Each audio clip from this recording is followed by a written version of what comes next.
네, 오늘 우리에게 주신 말씀을 통해서 청지기의 역할을 회복하라 라는 제목으로 말씀 알아보도록 하겠습니다. 가진 것이 많은 사람을 부자라고 합니다. 심지어 부자라는 한 단어를 넘어서 여러 가지 호칭이 있습니다. 거부도 있고요, 자산가도 있고, 부호도 있고, 재벌도 있고, 또 별로 좋지 않은 표현이지만 금수저라는 표현도 있습니다. 그런데 반대로 돈을 잘 쓰는 사람에 대한 호칭은 없습니다. 돈을 잘 버는 사람에 대한 호칭은 있지만 돈을 잘 쓰는 사람에 대한 호칭이 없다. 이것은 세상이 돈을 뭐라고 생각하는지 알 수 있는 한 가지 단서죠. 돈은 쌓아야 합니다. 모아야 합니다. 다다익선이라는 말에 가장 잘 어울리는 게 있다면 아마 돈이겠죠. 그런데 우리가 과유불급이라는 말도 있지 않습니까? 많으면은 부족한 것보다 못하다. 성경은 세상이 가장 관심 갖는 돈이라는 영역에 이렇게 브레이크를 걸고 있습니다. 특히 야고보서는 부에 대해서 계속해서 언급합니다. 그런데 당시에 박해를 받아서 흩어졌던 이스라엘 백성들은 가난하지 않습니까? 부자들에 대한 경고가 덧없습니다. 그리고 오늘 본문은 그 아이러니를 가장 잘 드러내는 지점이죠.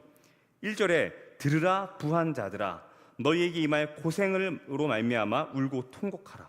부자라는 대상을 명시하는데 핍박받는 이 시대 속에서 부자는 정말 신실한 극소수의 부자이거나 아니면은 세상과 믿음에 한 발자국씩 걸쳐 있는 두 마음을 품은 존재였을 겁니다.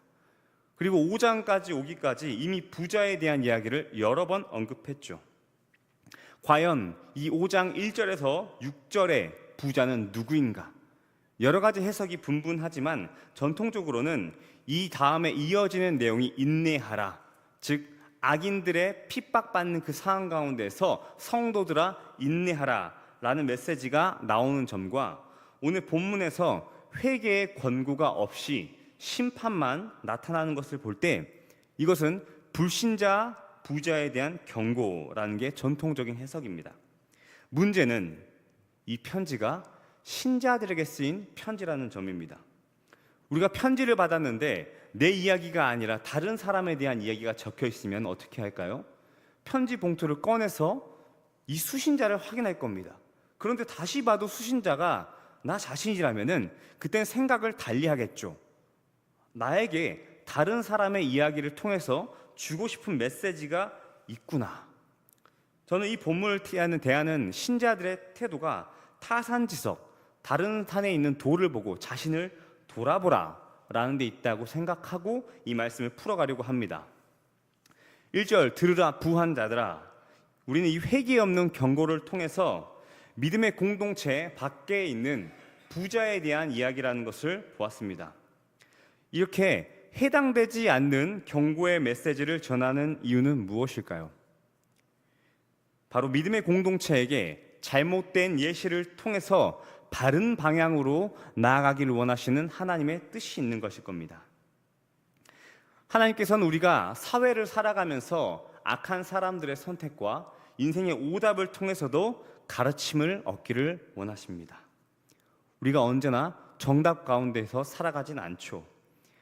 우리는 오답을 통해서도 정답을 발견하는 지혜가 있는 사람이 되어야 할 것입니다. 이어서 2절에서는 썩은 재물이라는 표현이 등장합니다. 그런데 재물이 썩을 수 있을까요? 여러분, 계좌에 들어가 있는 돈이 썩을 수 있겠습니까? 아니요, 썩을 수 없을 겁니다. 그러나 성경은 썩지 않는 재물에게 썩었다라고 말씀하는데 이 표현은 예수님께서 땅에 묻어놓은 재물은 좀과 동록이 해야 하는 썩는 재물이라고 하신 가르침과 일맥상통합니다. 예수님께서는 재물을 땅에 쌓지 말고 하늘에 쌓으라는 가르침을 주셨죠.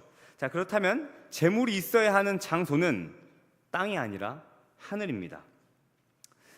영국의 인류학자 메리 더글라스라는 사람이 있습니다.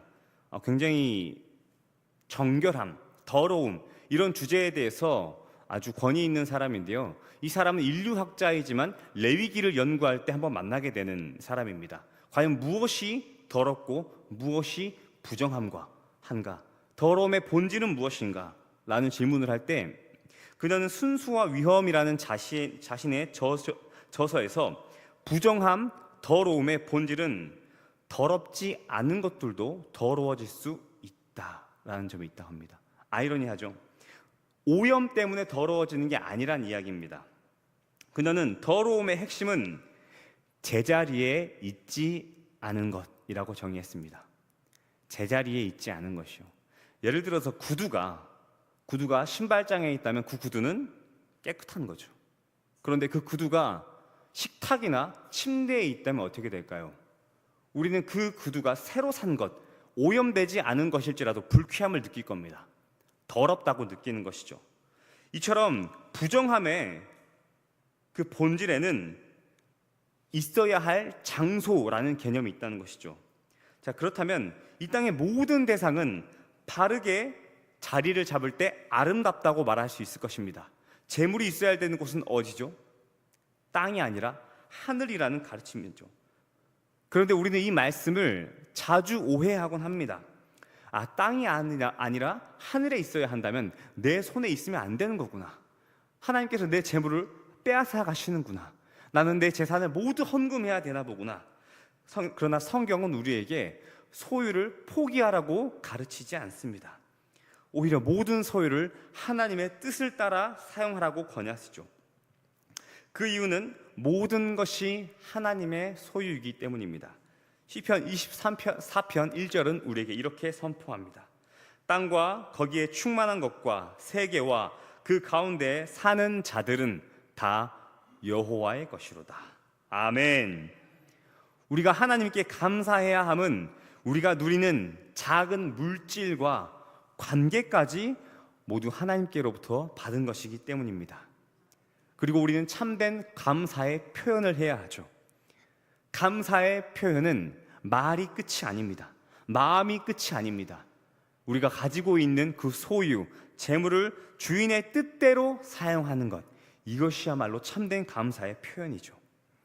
하나님은 우리가 재물을 받아서 누리기를 원하십니다. 재물을 통해서 평안을 누리기 원하시고 또 그것을 잘 쓰기 원하시죠.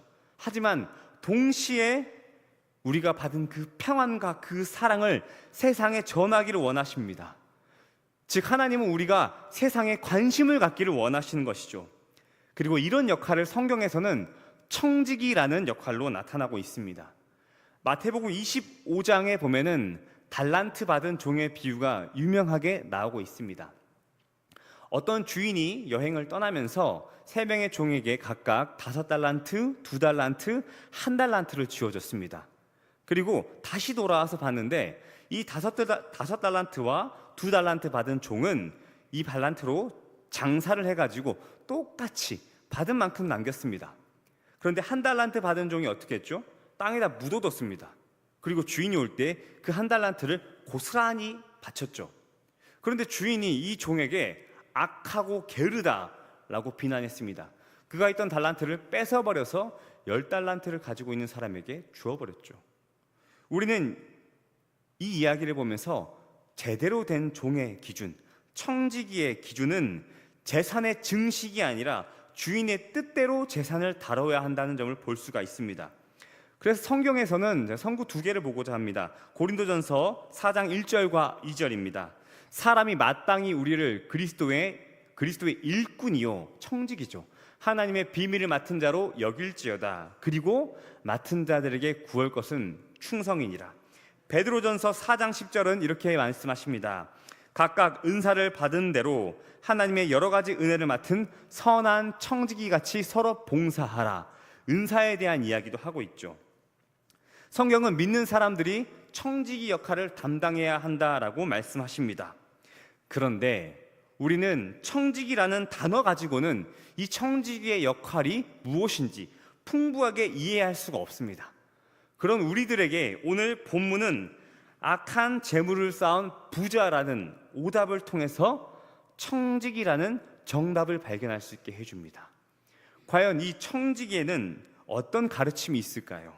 첫 번째는 재물의 소유권이 하나님께 있음을 아는 것입니다. 3절입니다. 너희가 말세에 재물을 쌓았도다. 이 본문은 재물을 자신의 소유라고 착각하는 그 마음부터 지적하고 있습니다. 쌓은 것도 쌓은 거지만 그것을 자신의 것이라는 생각, 이 착각을 지적하고 있는 것이죠. 우리는 이 악행을 보면서 우리의 소유가 하나님으로부터 온다는 점을 반드시 기억을 해야 합니다. 그렇다면 하나님은 어째서 우리에게 소유를 허락하셨을까요? 우리는 창세기에서 하나님께서 주신 태초의 문화 명령을 볼 수가 있습니다. 이 명령에는 이렇게 기록되어 있죠. 하나님이 그들에게 복을 주시며 하나님이 그들에게 이르시되 생육하고 번성하여 땅에 충만하라. 땅을 정복하라. 바다의 물고기와 하늘의 새와 땅에 움직이는 모든 생물을 다스리라 하시니라. 하나님은 사람에게 만물을 다스리는 권세를 주셨습니다. 그 목적은요, 생명이 땅에 충만하기 위함이었습니다. 이 창세기에 쓰인 충만하다라는 뜻은 비어있는 컵을 가득 채우는 양적인 증가를 넘어서 임무를 완수하다라는 뜻도 있습니다. 그래서 이 세상을 사람이라는 인구로 가득 채워라, 이 뜻을 넘어서 하나님의 목적과 의도를 실현하라라는 뜻까지 이어지고 있는 것이죠. 결국 사람의 소유는 하나님의 뜻을 실현하기 위해서 주어진 것입니다. 하나님께서는 우리가 하나님의 뜻을 굉장히 발견하기 어려워하실까 봐 예수님을 통해서 명확하게 말씀해 주셨는데, 모든 그리스도인의 사명, 바로 마태복음 28장입니다. 지상 대명령이라도 불리는 말씀이죠. 이 말씀 우리가 함께 읽어보기를 원합니다. 시작하겠습니다. 예수께서 나와 말씀하여 이르시되 하늘과 땅의 모든 권세를 내게 주셨으니 그러므로 너희는 가서 모든 민족을 제자로 삼아 아버지와 아들과 성령의 이름으로 세례를 베풀고 내가 너희에게 분부한 모든 것을 가르쳐 지키게 하라. 볼지어다 내가 세상 끝날까지 너희와 항상 함께 있으리라 하시니라. 아멘. 예수님께서는 지상 대명령을 주셨습니다. 그런데 이 명령 중에 핵심은 제자입니다. 제자로 삼으라. 이게 핵심인 것이죠. 그렇다면 우리는 재물을 어떻게 사용해야 할까요? 우리의 소유를 늘리는 수준을 넘어서야 합니다. 하나님 나라를 확장시켜야 하는데 그 핵심이 제자 삼는 데 있는 것이죠. 이 말씀은 우리가 무엇을 위해서 직장을 가져야 하는가, 무엇을 위해서 사회에 참여해야 하는지 되돌아보게 만들어줍니다. 우리는 돈을 모으기 위해서 직장에 다니지 않습니다.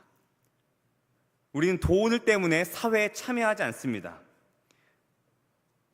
하나님의 뜻대로 쓰기 위해서, 그리고 제자를 만들기 위해서 직장에 다니고 사회에 참여하는 것이죠. 먹을 것과 입을 것을 구비하는 것도 중요합니다. 가정을 돌아보는 것도 중요합니다. 교회를 통해서 우리 주변에 어려운 사람들을 돕는 것도 중요합니다. 그러나 우리는 어디에 가치를 두어야 합니까? 바로 제자 삼는 데 가치를 두어야 합니다. 또 한 명의 그리스도인을 만든다는 것은 정말로 가치 있는 일입니다. 평생을 다 바쳐도 괜찮습니다. 우리 주변에 새로운 영혼들이 있지 않습니까? 그 영혼들을 보시면서 여러분 어떤 열망을 느끼십니까? 저들이 그리스도인의 되기를 바라는 열망. 여러분 사회에서 수많은 사람들 만나지 않습니까? 직장 가운데 만나는 사람들, 또 직장 아닌 다른 모임에서 만나는 사람들, 그들을 보면서 어떤 생각을 가지시겠습니까? 저 사람이 그리스도인이 되면 좋겠다. 이 열망을 가지고 살아가시는 여러분이 되시기를 소망합니다. 그런데 우리는 이때 우리의 재물을, 우리의 직장을 다른 사람을 위해서, 하나님을 위해서 사용하라는 이 말씀을 들을 때 바로 우리의 죄가 발동합니다. 그 죄의 이름은 자기 중심성이죠. 내 것을 나누어 준다고? 내가 힘들게 번 돈을 저 사람한테, 얼굴도 모르는 사람한테 준다고? 쉽지 않다. 우리는 그런 마음이 들죠. 왜냐하면 우리의 의식에는 타인의 가난함은 타인의 게으름과 같은 단어이기 때문입니다. 가난에는 이유가 있다. 일하지 않았거나 일하기를 포기했거나 아니면 흥청망청 썼거나 우리는 그렇게 생각합니다. 구약 성경도 우리처럼 생각하시는 것 같습니다. 부자들은 하나님의 복을 받은 사람이었습니다. 성실의 열매를 따먹은 사람들이야말로 부를 이룰 수가 있었죠. 그러나 우리가 살아가는 이 현대 시대는 조금 다릅니다. 우린 철저하게 설계된 사회를 살아가고 있죠. 자유민주주의, 시장경제체제, 아주 탁월한 체제처럼 보입니다. 그러나 여기에도 사각지대가 존재하죠. 그리고 이 사각지대에 놓인 사람들은 누구의 잘못도 아닙니다. 그저 시스템의 공백, 이 공백이라는 이유로 가난과 결핍에 시달리는 사람들이 있다는 것이죠. 성경은 게으른 사람들을 도우라고 말씀하지 않으십니다. 고아와 과부와 나그네를 도우라. 이 사람들은 시스템의 공백 가운데 있는 사람들입니다. 스스로 일어날 기회조차 박탈된 사람들이죠. 이들에게조차 우리가 가진 것을 나누는 것이 어렵다면 도대체 우리는 누구에게 우리의 소유를 나눌 수 있겠습니까? 오늘 본문은 소유를 쌓아두는 것만이 잘못이라고 말씀하지 않습니다. 내 것이라고 생각하는 것, 바로 우리의 잘못은 거기에서 시작한다고 말씀하시죠. 우리는 재물의 많고 적음을 떠나서 이 재물이 누구 것인지 분명히 알아야 합니다. 예수님께서는 한 사람이 두 주인을 섬기지 못한다. 혹 이를 미워하고 저를 사랑하거나 이를 중히 여기고 저를 경히 여긴다. 너희가 하나님과 재물을 겸하여 섬기지 못한다 라고 경고하셨습니다.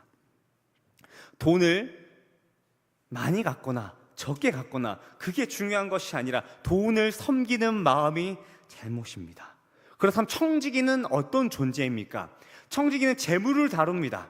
그러나 그의 시선은 주인의 마음에 있는 존재입니다.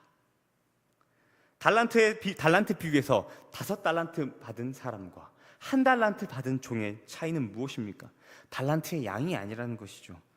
주인의 의도를 아느냐 모르느냐, 이것으로 칭찬받는 청지기와 게으르고 악한 청지기가 나눴습니다.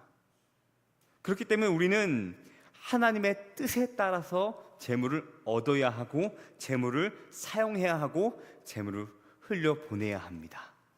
부디 재물을 하나님의 뜻대로 다루시는 저와 여러분이 되시기를 진심으로 소망합니다. 둘째로, 청지기는 이웃의 눈물이 아니라 이웃의 웃음 위에서 일해야 합니다.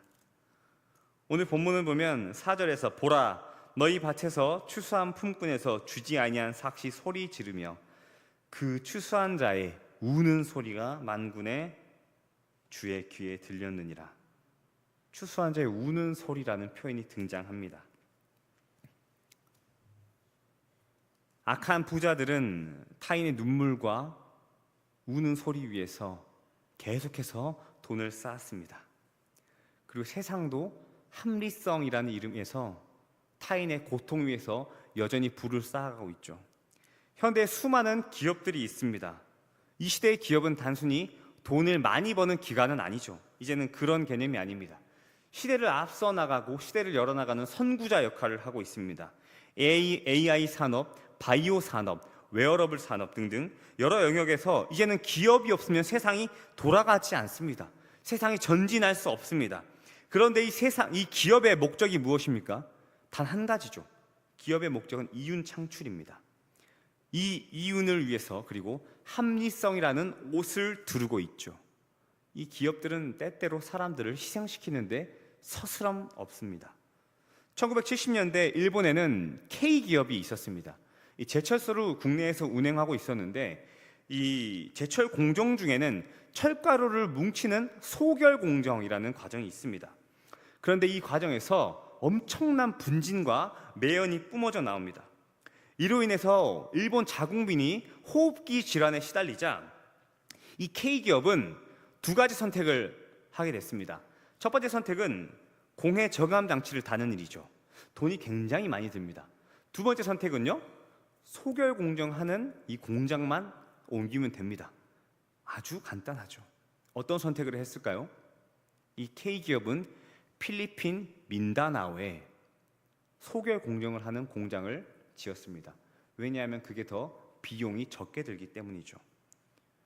이 기업은 이윤을 위해서 합리성이라는 이름으로 기꺼이 그들의 자연과 다른 사람을 희생시켰습니다.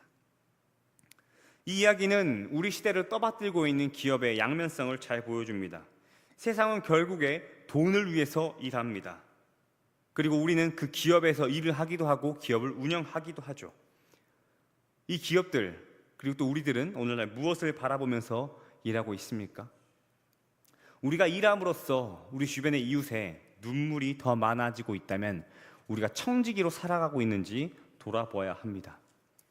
성경에서 하나님의 복을 받은 인물들이 부를 누릴 때 그 자신만 누리지 않고 그들 주변에 있는 사람들도 함께 부를 누렸습니다. 요셉이 총리가 되었을 때 그는 애굽에서 하나님의 복을 실행했죠. 7년 풍년과 7년 흉년이 있는데 요셉은 흉년의 시대에 이웃의 눈물 위에서 춤추지 않았습니다. 그는 풍년을 잘 지혜롭게 풍년의 시대에 경작물을 모아서 흉년 때에 다른 민족들을 받아들이며 지혜롭게 흉년 속에서도 이웃을 웃게 하고 또 애굽을 번성하게 만들었습니다. 과연 우리의 성장과 성공은 누구와 또 무엇과 함께 하고 있습니까?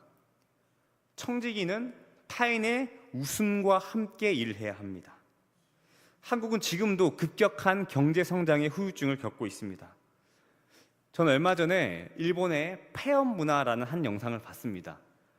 일본에서 동네 가게가 문을 닫는데 셔터가 내려가는 이 과정에 주인과 점원들이 모두 일렬로 서서 고개를 숙이고 있습니다.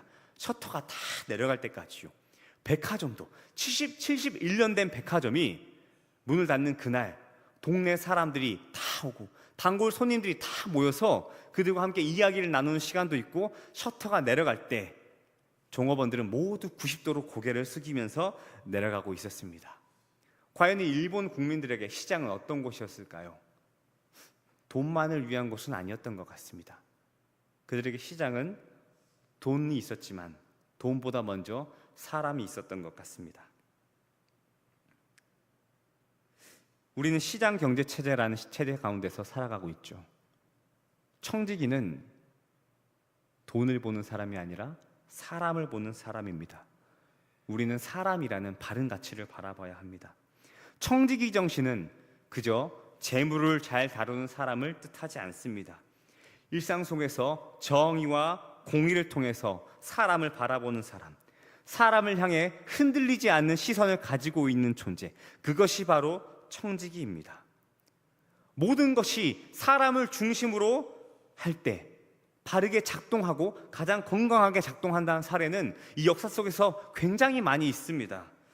1970년대 영국의 산업혁명 시대에 로버트 오원이라는 사람은 방직 공장을 경영하고 있었습니다. 그런데 이 사람은 비인간적인 노동에 반대했죠. 10세 미만의 아동은 노동을 금지했고 하루에 16시간씩 일하던 사람들의 노동시간을 10시간 반으로 단축했습니다. 한국의 장기려 박사님 어떻습니까? 이분은 한국의 슈바이처로 불리는 분입니다. 복음병원을 세워서 가난한 사람들을 무료로 치료해 주셨죠. 병원 재정이 어려워져서 직원들이 이제는 무료 진료를 그만해야 한다, 이제는 사람들에게 돈을 받아야 한다라고 말했을 때 이 장기려 박사님께서는 가난한 환자들에게 차비를 쥐어주면서 밤에 도망가게 했습니다.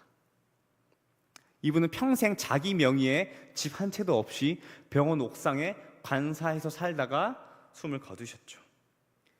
의술이라는 자신의 달란트를 부를 축적하는 수단으로 쓰지 않고 원래의 목적인 고통받는 사람을 살리는 데 집중했습니다. 자신의 모든 것을 바쳐서 헌신했던 사람들은 성경 속에만 존재하지 않습니다. 가까운 역사 속에 존재하고 지금 이 시간도 빛이 없는 곳에서 모든 것을 걸고 하나님 나라를 위해서 자신을 내려놓고 있습니다. 하나님 나라가 과연 어떻게 확장할까요? 자기를 내려놓는 사람들에게, 자신의 것을 포기하는 사람들에게, 오병이에게 기적을 일으킨 그 작은 어린 소년 같은 그 작은 손길을 통해서 여전히 하나님 나라가 확장되고 있는 것이 아니겠습니까?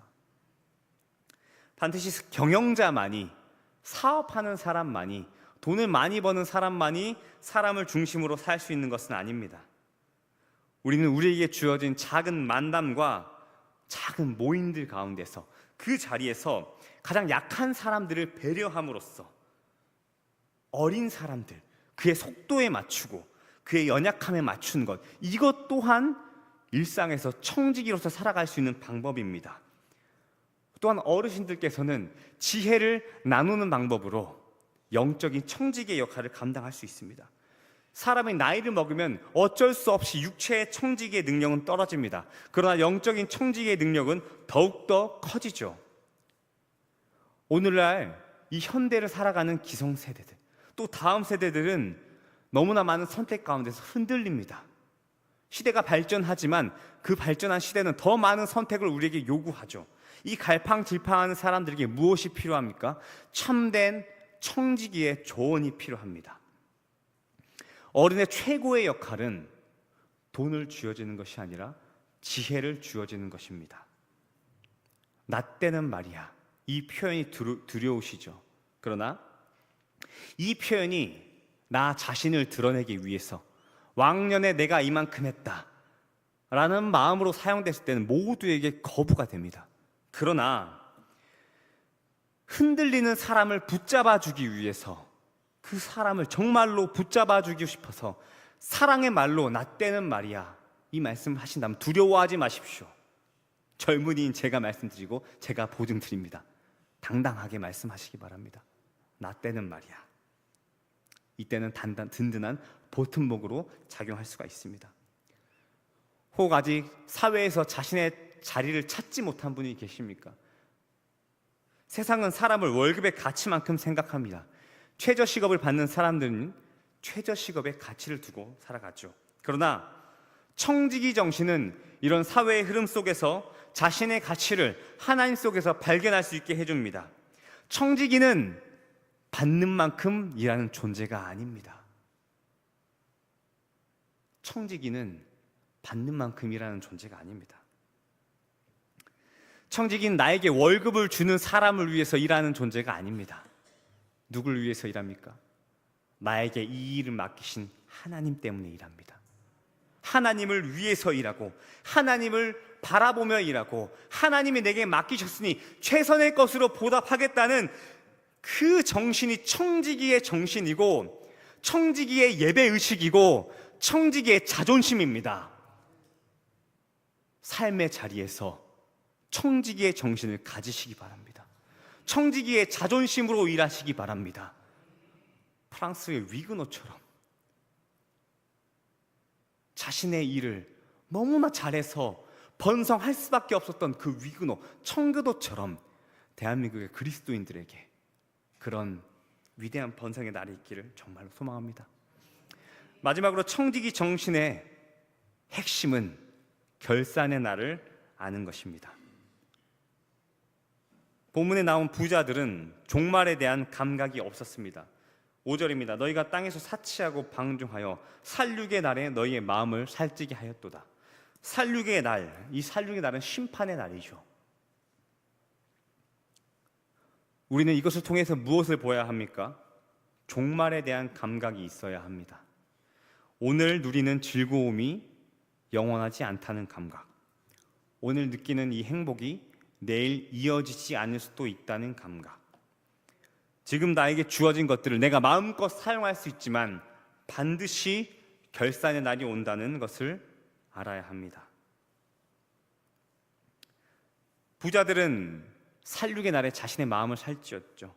이 살육하다는 단어는 조금 더 정확하게 도살하다라는 뜻이 있는데, 저자 야고보는 마음이 살찐 악인들, 이 사람들을 육체적 욕구를 채우는데 급급한 가축으로 표현을 한 것입니다. 가축은 시간 감각이 없죠. 때를 모릅니다. 오늘 세상은 때에 대한 감각을 잃어버렸습니다. 지구온난화로 해마다 이상 기후가 발생하고 지구의 반대편에서 수많은 사람들이 고통받고 있지만 세상은 여전히 자기 자신의 배를 채우게 급급하고 지구 반대편에서 고통받는 사람들을 비웃으며 자신의 행복이 영원하기를 바랍니다.